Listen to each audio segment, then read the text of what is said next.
Welcome to the Church of Thomas. These are readings from Awakenings in an Age of Angels. This chapter is called Jesus' Resurrection. On the third day, the first day of the new week after Passover, the two Marys went to anoint Jesus.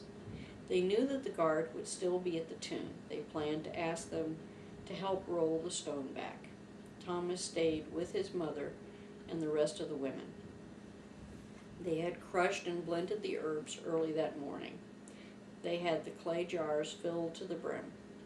There was no way they could skimp on this act. Each woman lovingly carried one of the jars.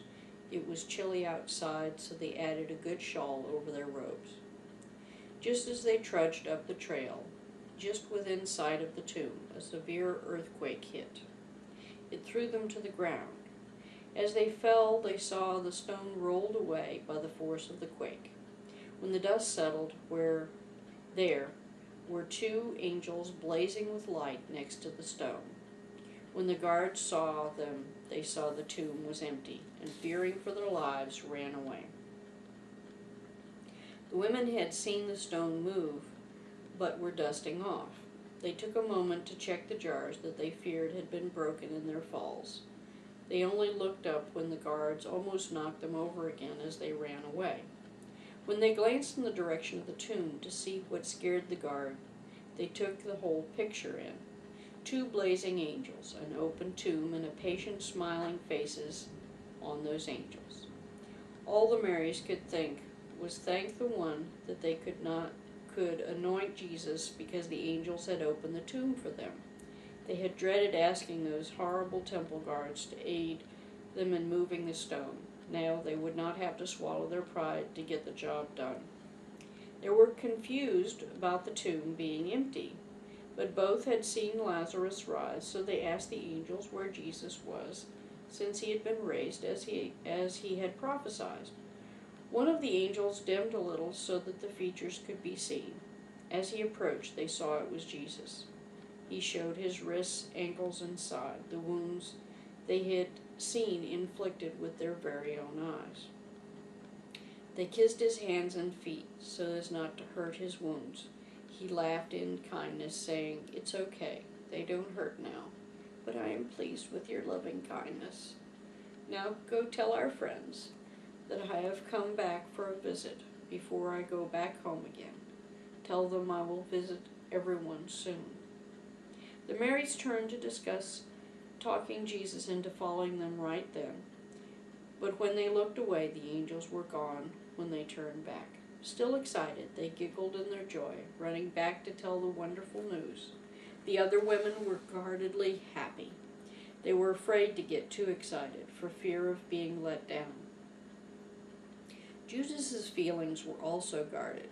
He had to be under control while he traveled to Galilee to tell the great news. He hoped that he could get this sighting verified. He loved the women, but he was concerned. There needed to be 2 men at least as witnesses, or it could be claimed that it was an illusion from fevered, grieving women's imaginings. He did not want to go by himself, and the other apostles would just say he set it up. He also took a logical wait-and-see attitude. He left as soon as he heard the good news with the Marys in tow. They traveled with such speed that it surprised even them. Upon arriving, Thomas ran up the stairs to the hiding house. Thomas scared them half to death by bursting in. They thought it was the Pharisees on a roundup of new victims. Thomas started smiling like a proud papa. He asked the women to share what they had seen.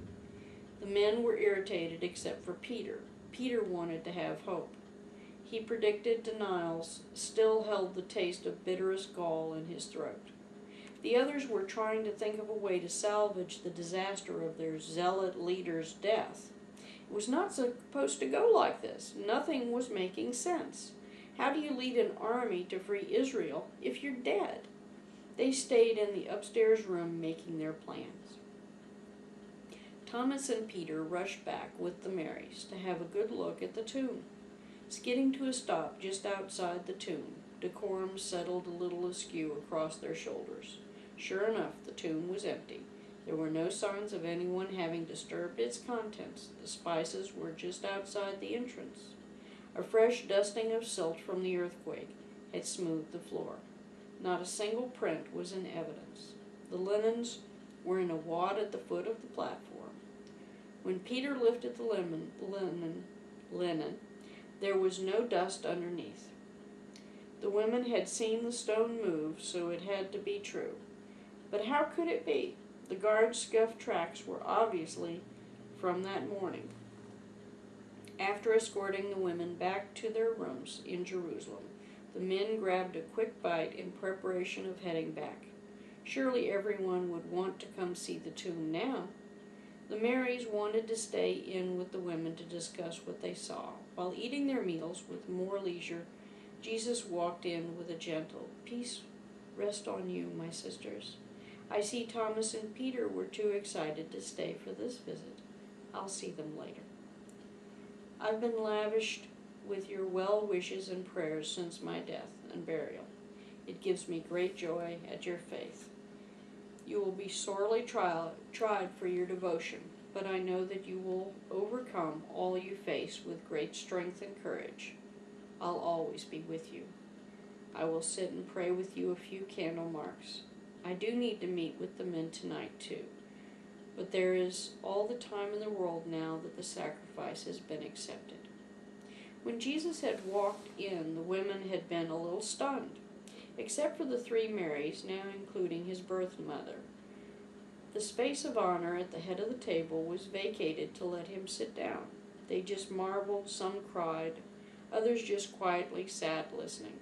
Mother Mary got a selection of tidbits and offered him with her own hand, as she used to do so long ago when he was a boy. They asked if he was in need of any balm for his wounds or oil for his feet. A few noticed that having come in barefoot, his feet might need cleansing. When they approached with a bowl of water to wash them, he smiled. He let them discover that his feet, when raised to the stool, were pristine with no dust or grime to be found. The women just smiled at his jest. They got up with the bowl towel, asking who among the women might need a good scrubbing. They wound up cleaning the feet of both Marys, who had already done 2 days' travel in 1 day. Jesus just smiled. Everything was as it should be. They were caring for each other. There were no angry voices filled with recriminations, no arguments about how to salvage a failed coup attempt. The women had shared the first and most important lesson he had tried to share. When Jesus rose to leave, they begged for more time. He just said he would never be out of hearing as long as they listened to their hearts. He had to go meet with the men now, saying, "My peace will keep you whole. I will always love you." And then he was